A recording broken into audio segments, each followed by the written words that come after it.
ప్రస్తుతం మహారాష్ట్ర రాజకీయాలన్నీ ఔరంగజేబు సమాధి చుట్టే తిరుగుతున్నాయి. 300 ఏళ్ల క్రితం చనిపోయిన ఔరంగజేబు ఇప్పుడు టాక్ ఆఫ్ ది టౌన్ గా అవుతున్నారు.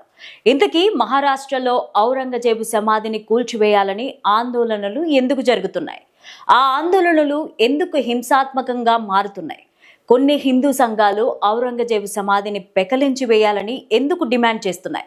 ఈ మొత్తం వివాదానికి చావా సినిమానే కారణమని ఆ రాష్ట్ర సీఎం దేవేంద్ర ఫడ్నవీస్ ఎందుకన్నారు? చావా సినిమాకు ఔరంగజేబు సమాధికి ఏం సంబంధం అనేది ఇప్పుడు తెలుసుకుందాం. ఔరంగజేబ్ మొఘల్ సామ్రాజ్యాన్ని పరిపాలించిన 6వ చక్రవర్తి. 1658 నుంచి 1707 వరకు, అంటే దాదాపు 50 ఏళ్లు రాజ్యాన్ని ఏలిన చక్రవర్తి.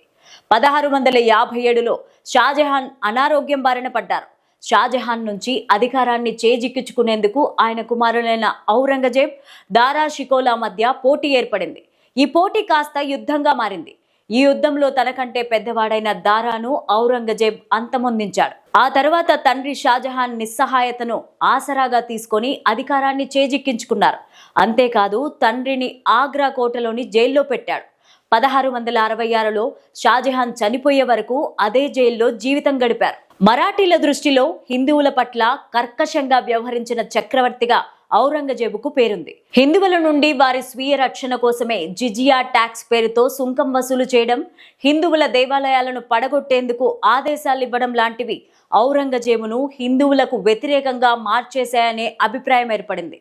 మరాఠీలు తమ ప్రత్యక్ష దైవంగా భావించే ఛత్రపతి శివాజీ సైన్యంపై ఔరంగజేబు దండెత్తడం, శివాజీ కొడుకైన శంభాజీ మహారాజ్ను చంపేయాల్సిందిగా ఆదేశాలు ఇవ్వడం వంటివి హిందువుల్లో ఇప్పటికీ నాటుకుపోయి ఉన్నాయని చెబుతూ ఉంటారు. 1707 మార్చి 3న మహారాష్ట్రలోని అహ్మద్ నగర్లో ఔరంగజేబు చనిపోయారు.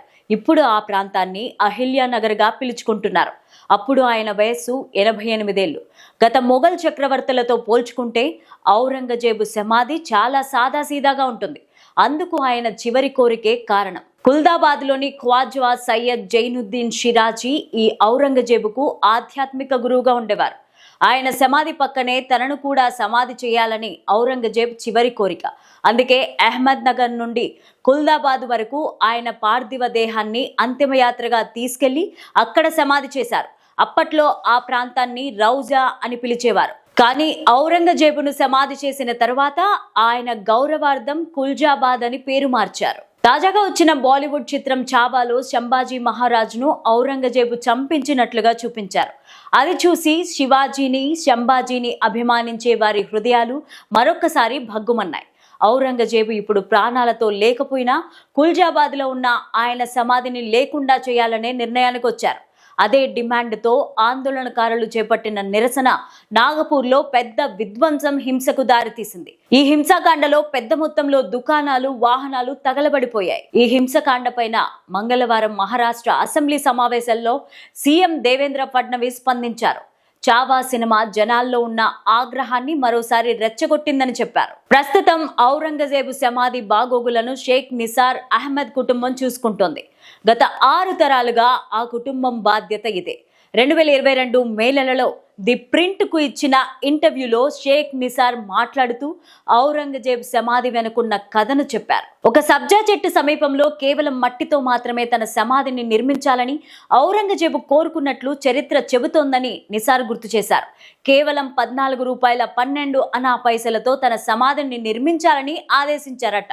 ఆ డబ్బులను కూడా ఔరంగజేబు జీవితం చివర్లో టోపీలను తయారు చేసి సంపాదించినట్లుగా చెప్పారు. మట్టితో తయారైన సమాధి చుట్టూ మార్బుల్ నేల, 3 వైపులా మార్బుల్ గోడలు ఉంటాయి. 4వ వైపున దర్గా గోడ ఉంటుంది. ఈ దర్గా గోడను హైదరాబాద్ నిజాం నిర్మించినట్లుగా చరిత్ర చెబుతోంది.